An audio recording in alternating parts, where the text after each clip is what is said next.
following is a presentation of the Reviewing Network Sports.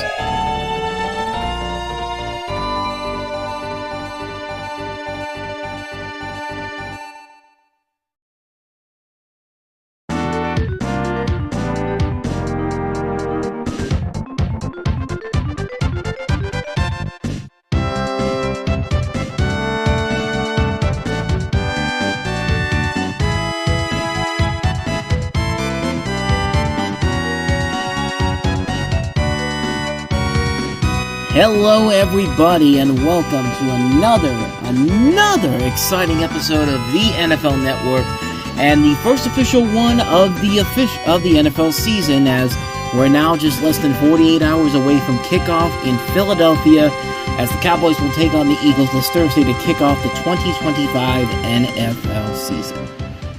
So how's your week been? It certainly has been an eventful week since the last time I saw you guys. And if last week's news was any indication, things got a little bit more interesting in the NFC, specifically in the NFC, between two specific teams. Of course, the big news that happened since the last official episode of this show that we did was that Dallas traded away Micah Parsons to the Green Bay Packers. Jerry Jones finally said, "Fine, fine. Green Bay wants you, take him. We don't care. I don't care anymore." I said I went all in last year, and said I could have had Derrick Henry on my team. So what the hell do I know? That's literally what it is. I've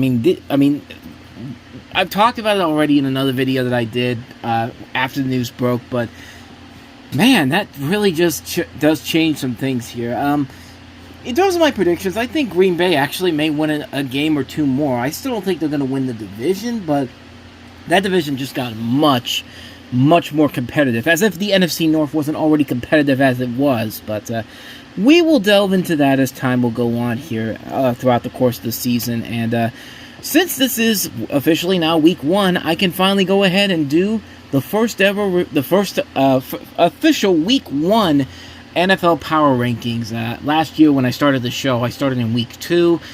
I'm doing this right before the season begins, so consider this kind of my preseason NFL Power Rankings as you take a look on your screen right here.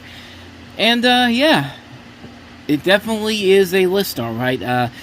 As you can see at the bottom of the list that I have here, I've got the New Orleans Saints and the Indianapolis Colts down at the bottom of the list because, let's be honest, with some of the moves they've made this season, the fact that they've looked pretty downright terrible in New Orleans in particular, in the preseason looks terrible. You see Dallas down there, Cleveland, Las Vegas. I'm still not really convinced they're going to be that great, even though they did update their offense in the draft with Ashton Jeanty. Pete Carroll and Geno Smith, I still think, are very much question marks.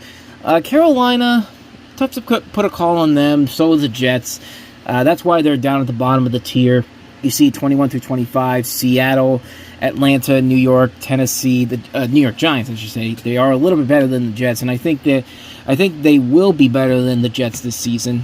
16 through 20, as you can see, I've got the Miami Dolphins, San Francisco, Arizona, the Rams, Minnesota, and the Steelers. 11 through 15, I've got Cincinnati, Houston, Los Angeles, Jacksonville, and Tampa Bay. 6 through 10, Detroit, Green Bay, Denver. A couple teams that were not in the playoffs last year. New England, who looked pretty good in the preseason, and Chicago, who looked pretty good in the preseason as well. And there's a lot of high expectations between those two teams because of the fact that, New England's got Mike Vrabel, and like I said, preseason showed what a difference the team looks compared to what they did whenever they didn't have Bill Belichick there. Speaking of Bill Belichick, excuse me 1 second.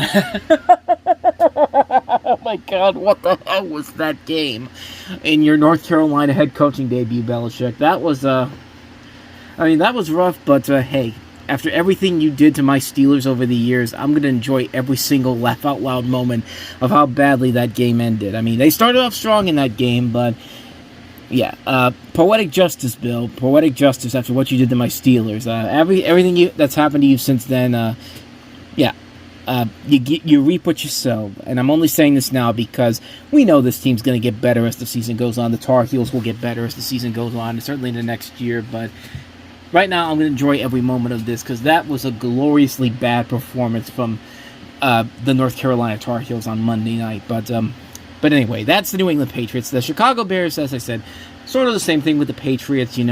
Ben Johnson and Caleb Williams look like they're pretty good so far early on in the preseason. So hopefully that trend will continue. But we're kind of saying that every year about the Chicago Bears. Hopefully it'll be as good as in the regular season, and then it's really not. But so let's get to the top 5 here, and that's usually how we do this every week here. You'll see the list, but I usually just put the main focus on the top 5 in general if you're new to the show. But as you see at number 5, I've got the Kansas City Chiefs, mostly because, Kansas City is still a dominant football team, and they're just as annoying now than ever because of, what happened before the Micah Parsons news broke the internet.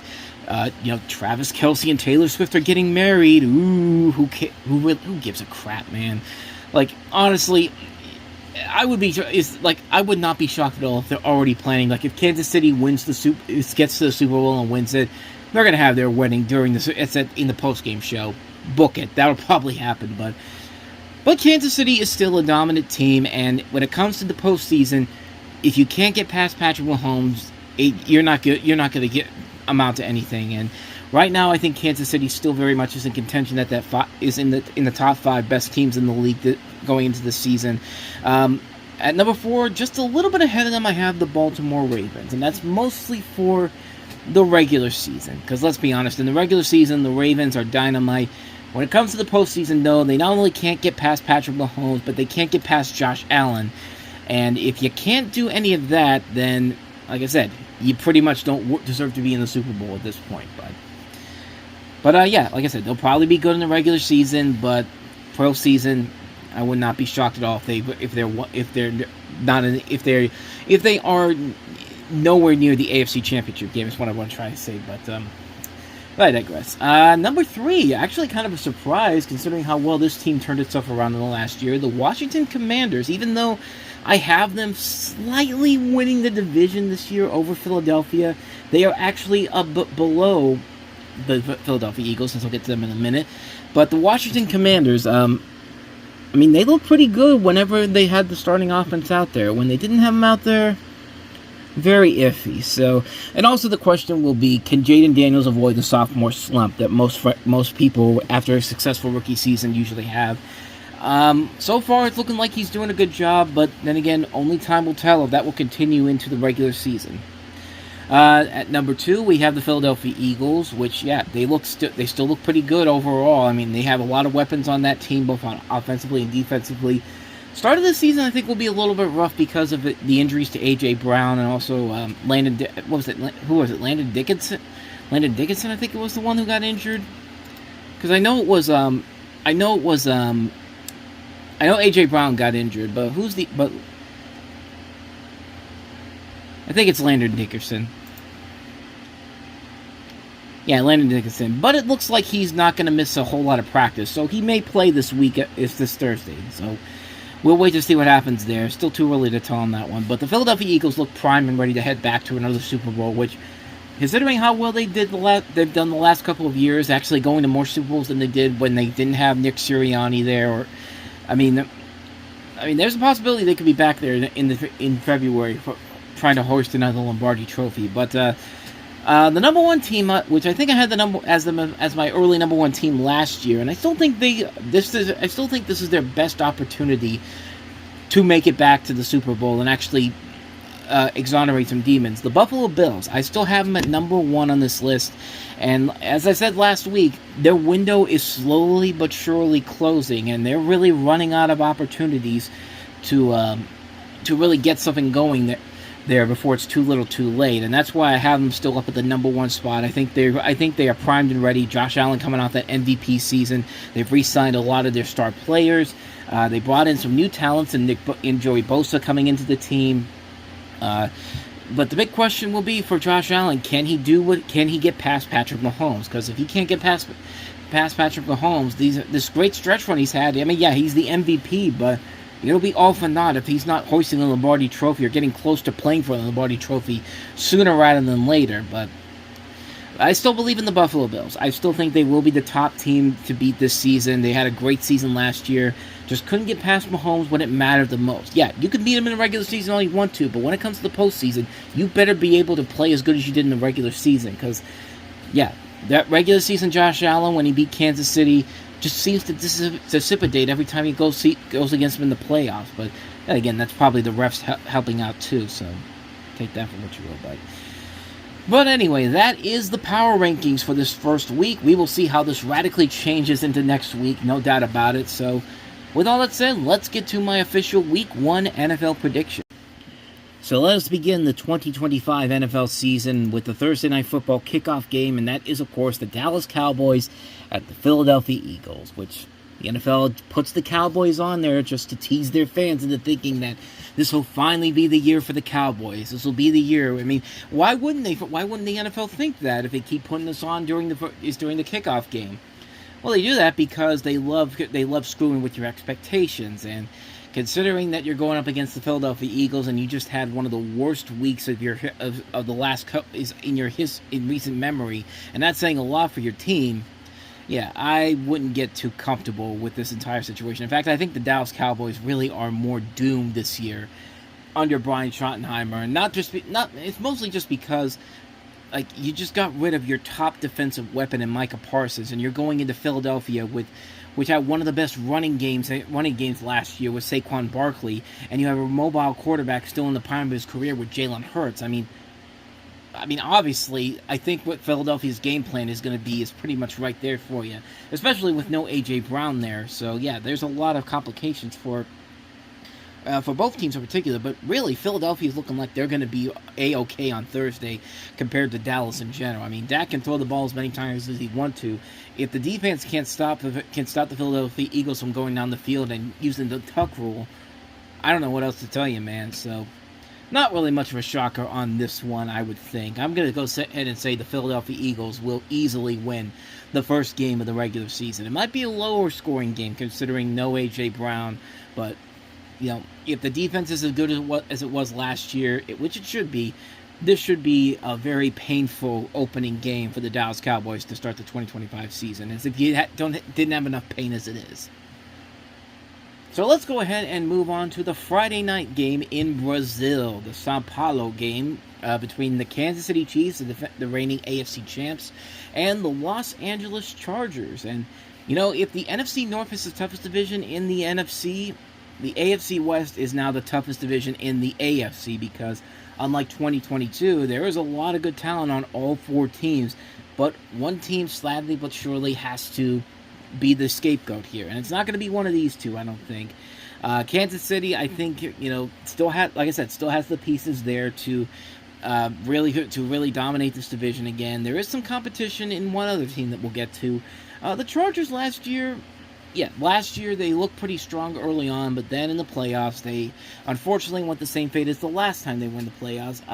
They looked pretty good early on, but then could just never get it going against the Houston Texans and blew that game almost immediately. And and what's notable here is that you don't have Rashawn Slater on this season. That's a big loss to that team. But they do have some help in the running game. Amarian Hampton, and also they brought in Najee Harris, who should be ready to go for Friday.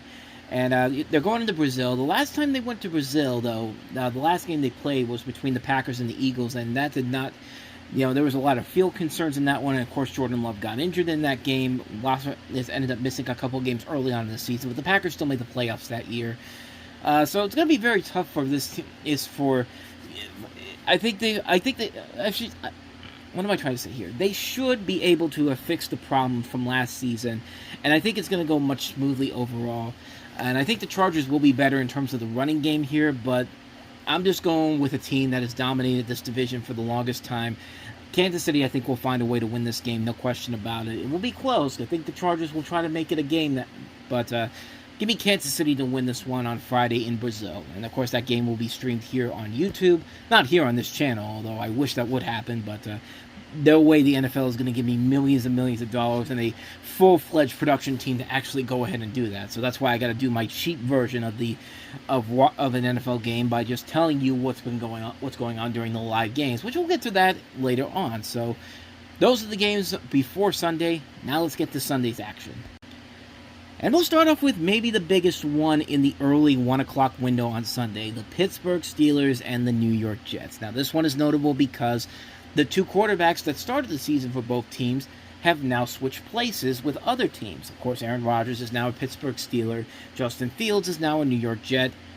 Both of these teams completely remodeled their team overall. The starters for the Jets mostly are no longer there. No Aaron Rodgers, of course, and but the big changeover was, of course, with the Steelers. No Najee Harris, who's now in L.A. Justin Fields and Russell Wilson are in New York with their teams. George Pickens got traded to Dallas, so it's a new, reorganized look for these football teams in general. And on paper, this should be an easy win for the Pittsburgh Steelers. On paper. If you've watched this team as long as I have, then you know good and goddamn well what I'm about to say here. Because, let's be honest, this is the type of game that the Steelers tend to lose almost pretty immediately. A team in the New York Jets who really does not have that much momentum going into especially after what happened last year. I mean, Justin Fields is a good quarterback, but I don't think he's good enough to really turn this team around. I don't think the Jets are really that greatly run of an organization, but they did make the smart decision by bringing in Aaron Glenn to help turn the team around. And while I don't expect them to be anything that memorable this year, but it'll certainly be it certainly should be much better sailing than it was last season, especially considering that it's no longer Aaron Rodgers presents the New York Jets starring Aaron Rodgers. It's now Aaron Rodgers presents the Pittsburgh Steelers starring Aaron Rodgers, which just wait for it. It's going to happen. You just know it's going to happen.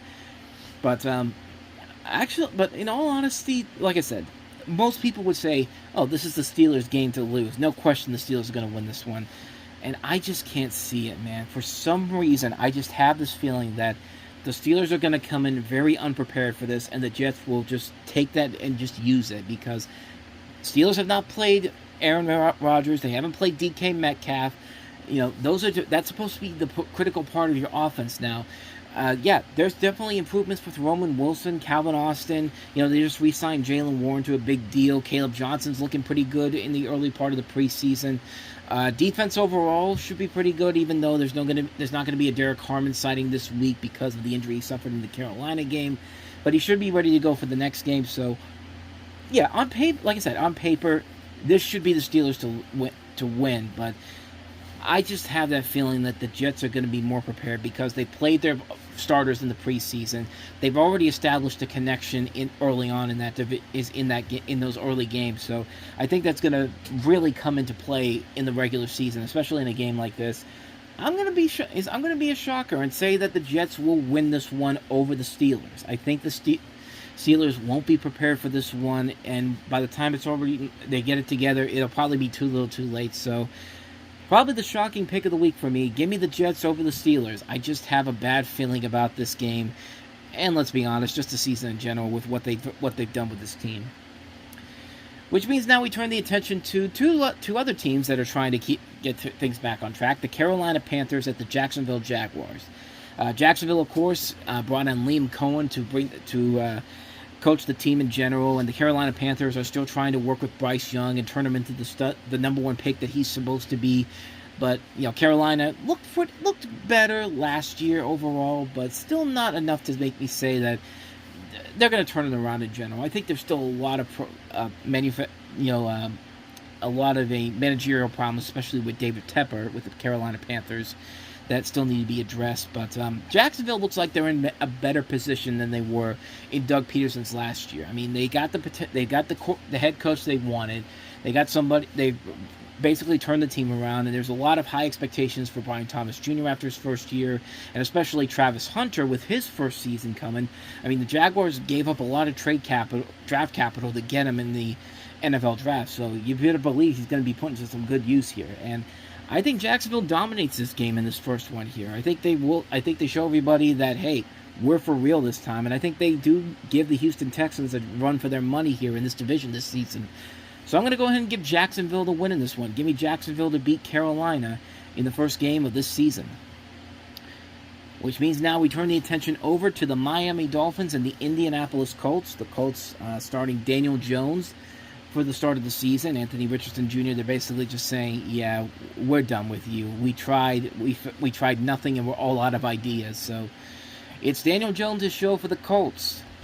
But on the other hand, the Miami Dolphins are coming back and trying to get back to where they once belonged. And, of course, last year proved that, once Tua gets taken out of the game, you can just pretty much end the season for the Miami Dolphins. And they're hoping to turn the tide around this season with Zach Wilson coming in from Denver. And then they drafted Quinn Ewers. So hopefully, if Tua if Tua does get injured again, there's at least some hope that there is some better help in the quarterback than this time around that will keep the Dolphins at least competitive in this division. And this one should be a cakewalk for them. I mean, I just don't see Indianapolis being that good of a team this season. There's just nothing that really makes me say this Colts team is going to go all the way. They're going to probably go all the way to try to get a high draft pick or maybe the top draft pick to maybe draft Archer Manning or whoever the top quarterback is going to be in 2026, especially if you saw the Texas game this past week. But yeah, I'm going to go ahead and give the Miami Dolphins the win in this one. I think Miami wins this one easily. I think it'll be a cakewalk for them. Give me Miami to win. Let's go ahead and then move on to the Cincinnati Bengals, who travel to Cleveland to host the Cleveland Browns with Joe Flacco starting. And basically Cleveland telling Joe Flacco, hey, we're sorry we let you go last season. That was a big mistake on our part.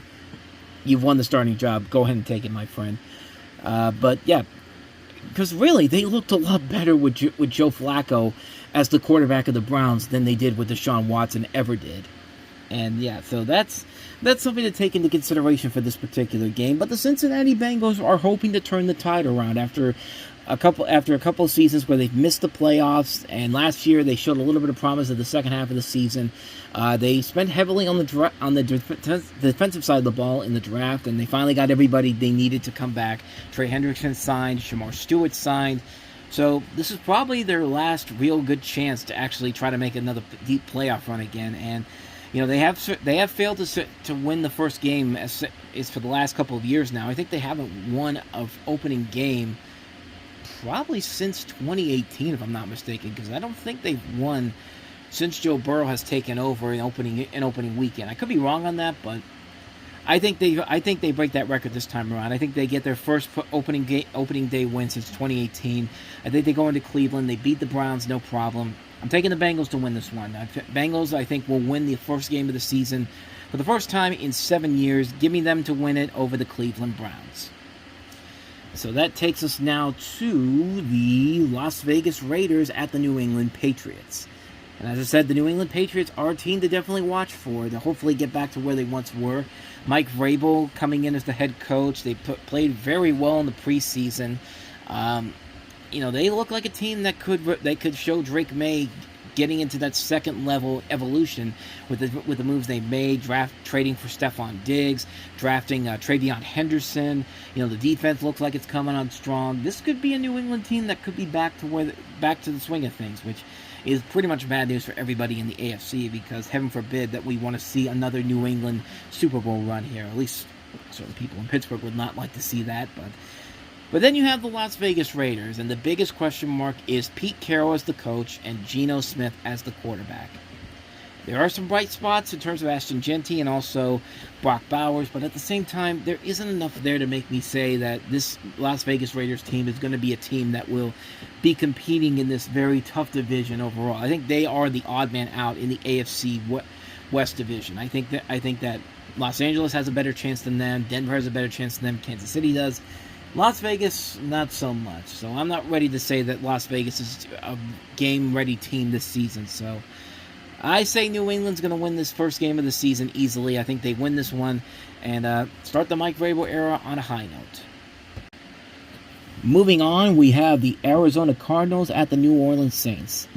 Of course, as I mentioned, the Saints probably in contention for one of the worst teams in the league this season. They basically told their rookie quarterback, Tyler Shuck, we think you're good. Yeah, we drafted you in the second round, but we're going to give Spencer Rattler a chance to do something with the team that we have here. Yeah, sorry, buddy, but But other than that, though, there's really not much more to say about the New Orleans Saints. I think it's a team that really is in high contention for that top overall pick to get whatever new quarterback's coming out and looking like it's going to be one of the top draft picks overall. The Cardinals, however, once again, they're a very interesting team. Last year in particular, they were a very odd team, to say the least. They were a team that really felt like one week they were really good, and then the next week they were just all over the place. I can't really get a good grasp on them per se. I think they have the benefit this week of a matchup with the New Orleans Saints, considering how bad that team is probably going to be. I think they win this one easily, but it's a team that I can't really get a good grasp on. I can't really see if they're in the last chances of something there, or is next year going to be the rebuilding year and Kyler Murray's playing somewhere else. But at least for this opener, I gave Arizona the win in this one. I think they go 1-0, and New Orleans, I think, begins their trek for the top draft pick in 2026.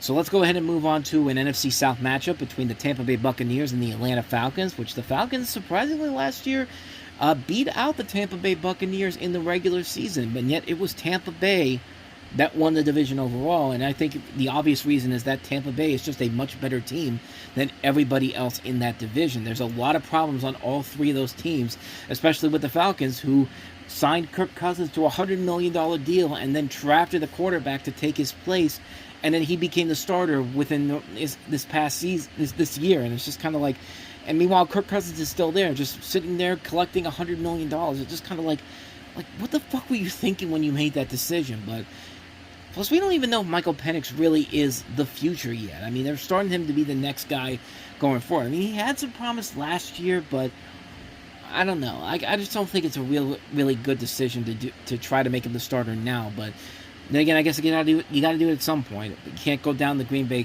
route because I don't know why, but that's probably something they should have done. But Tampa Bay overall, once again, like I said, they feel like the most consistent team. They know what they're doing. They know what's been working, and there's no reason to change all that. Plus, they built on it. They brought more offensive weapons than Emeka Egbuka. The defense has gotten better. Baker Mayfield's still playing very well. There's no reason to believe this team will not win the division again. I really will be shocked if it's somebody else who wins that division, not Tampa Bay, unless Baker Mayfield gets injured. I don't think this is Tampa Bay's division to lose, and that's why I'm giving them the win in Week 1 of the season. Tampa Bay over Atlanta. They exonerate the Demons of the past year, getting swept by Atlanta, and take the first game of the season to go to 1-0. Which now brings us to the New York Giants at the Washington Commanders. The Washington Commanders, of course, had that dominant season last year, and the rookie Jaden Daniels. And so now the question is, will there be a sophomore slump for him, or will he continue to move the team to a place that they haven't been in a long time? I think they're going to win the division, considering that nobody has won the NFC East twice in a row for the last 20 years, so it would not be shocking if they did that. And they're going up against the New York Giants team that's also very interesting too. It's Brian Daboll's clearly on the hot seat. He's got Russell Wilson starting in this game. He's got Jameis Winston as a backup quarterback, but he also has Jackson Dart, who showed a lot of promise in the preseason, showing that he could potentially be that guy that they've been waiting for with, ever since Eli Manning left, be the franchise quarterback of the future. And who knows how the season goes? Jackson Dart could possibly end up taking a starting position sometime before the season ends. But in this case right here, I think Washington will have the upper hand here. The excitement was building up from last year. Let's see what Jaden Daniels can do in the second year in the league. I think Jaden Daniels and the Commanders will take the win in this one easily. Go to 1-0, beat the New York Giants in this first game of the regular season.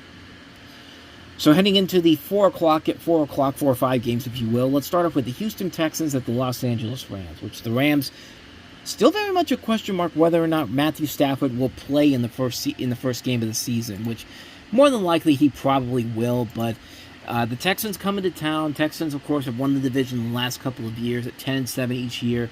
C.J. Stroud has shown a lot of promise overall, but started off strong, but usually when they get to the playoffs, it's usually a different story altogether. The question is is honestly, can they break the mold? Can they finally push the Texans to a level they haven't been at in their history? Can they get to an AFC Championship game? Can they get to a Super Bowl? I don't think they're quite there yet, but their window is still very much early and open.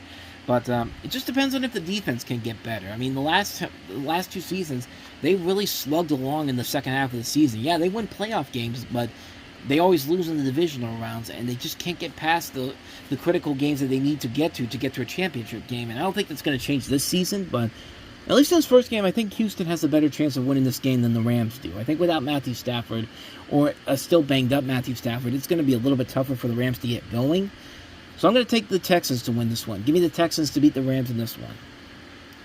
Which then leads us to the Tennessee Titans at the Denver Broncos. Tennessee, of course, has the number 1 overall pick of this year's draft, Cam Ward, who has to be loving life considering that he is not being highly touted as somebody like Shedeur Sanders is for the Cleveland Browns. Like, the pressure has been put off of him, and he's played pretty good in the preseason overall. Do I think that's going to be enough for him to start in the regular season and play as well as then? Not so fast, as the great Lee Corso says a lot. Not so fast, my friend. Because you have to go to Denver to start your season off, and Bo Nix is coming off a really damn good rookie season overall, and I think this team really does have the potential to give the Kansas City Chiefs a run for its money in the division. I don't think they're going to beat the Chiefs in the division, but they should be very high up there this season with a lot of upside for that team in general, and I think Tennessee doesn't have a real chance in this one to win this one. So I'm going to go ahead and give it to the Denver Broncos. I'm going to give the Broncos the win in this one. Broncos beat the Titans in Week 1. Which then brings us to the San Francisco 49ers at the Seattle Seahawks. 49ers have a lot of question marks about whether or not they could regain that Super Bowl match that they had a year before last season. The Seattle Seahawks, what are they going to be like now? No DK Metcalf. They put the quarterback position in Sam Darnold's hands. They have a rookie in Jalen Milroe. Who's going to come out strong in this opener here? And it's a very tough division overall. Like all these teams in particular in the NFC West are very much kind of in the same general area. I can't really get a good grasp of who has the upper hand in this division. I have San Francisco winning it, but just by 1 game at 9-8. I don't think it's going to be enough to really, cement them as the superior team in that division, or maybe make them a Super Bowl contender. But I think Seattle does have a little bit of the upper hand here, with not a lot of people really knowing how good can the Seahawks really be this year with the new changes all over. I think Seattle takes the win in this one. I think it's going to be a very close game. Both of these teams have been really both of these teams did not play their best last year, and I think they're looking for a rebound. But I think Seattle's going to have the upper hand with the home field advantage. So give me Seattle to win this one, to beat the San Francisco 49ers in Week 1. And then we've got one of the more exciting games of the 4 o'clock window, the Detroit Lions and the Green Bay Packers, especially with Micah Parsons joining the Packers, and whether or not he might actually play this weekend is still too early to tell, but I think he's going to find a way to play in this game in general. And of course, Lions have led the division the last couple of years. They're the ones who knocked down Aaron Rodgers in his final game in Green Bay several years ago to begin their current dynasty. But the big question mark with the Lions right now is, can this team still be as good as they were when Ben Johnson and Aaron Glenn were there? That's going to be the biggest question here. But Jordan Love and Green Bay has played very well in the last couple of years. I think the team will be a lot better this year, especially on defense. But I don't know. I'm still on the Detroit train as of right now. With Parsons coming to the NFC North, it's going to make this division much tougher than it needs to be. But Detroit has had the upper hand on Green Bay over the last couple of years, and I wouldn't be shocked at all if they did it all again this year. So I'm going to go ahead and give Detroit the win here. I think it's going to be one of the more exciting games to watch. Very close game for both of these teams. Give me the Lions to win this one over the Green Bay Packers. And then, ladies and gentlemen, you've got your Sunday Night NFL Rewatch Game of the Week. Something I completely made up, but it's the official game of the Sunday Night NFL Rewatch season opener, and that is the Baltimore Ravens and the Buffalo Bills. A rematch of last year's exciting AFC divisional matchup.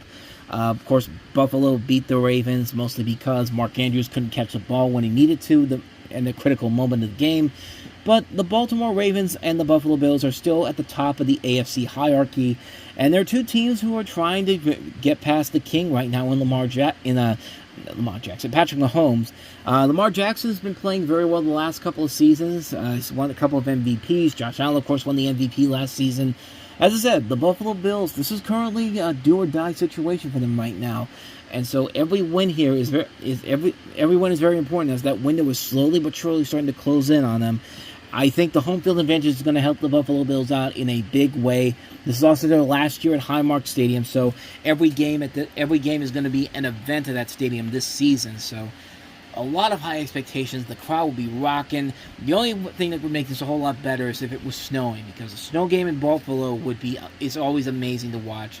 But the Buffalo Bills, I think, will have no trouble winning this game easily. Give me the Buffalo Bills to beat the Baltimore Ravens. Week 1, Sunday Night Football. Should be a great, great game.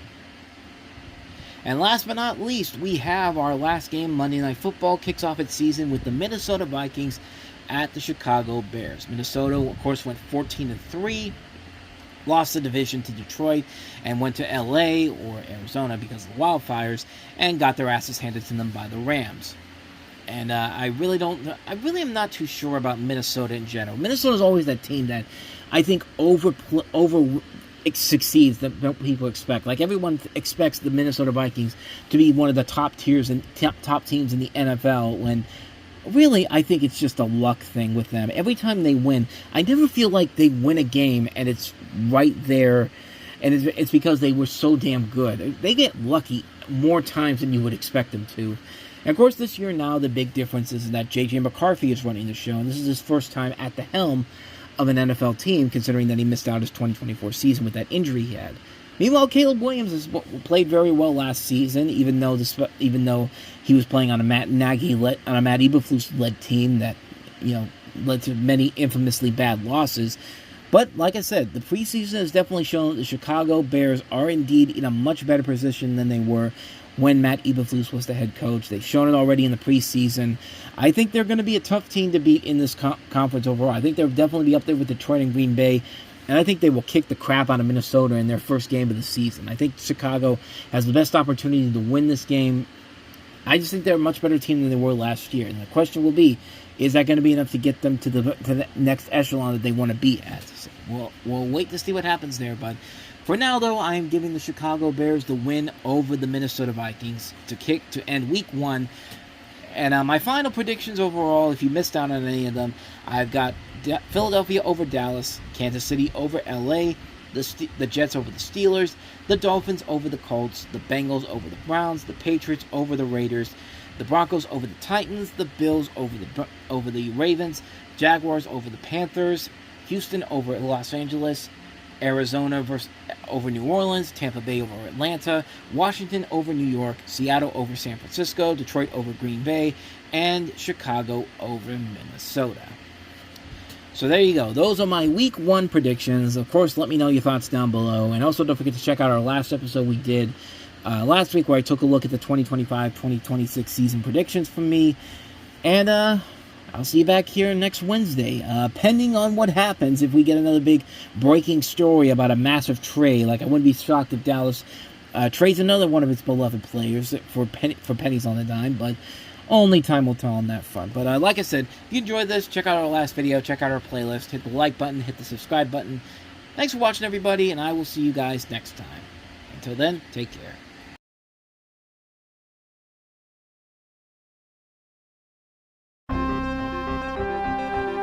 The following has been a presentation of the Reviewing Network Sports.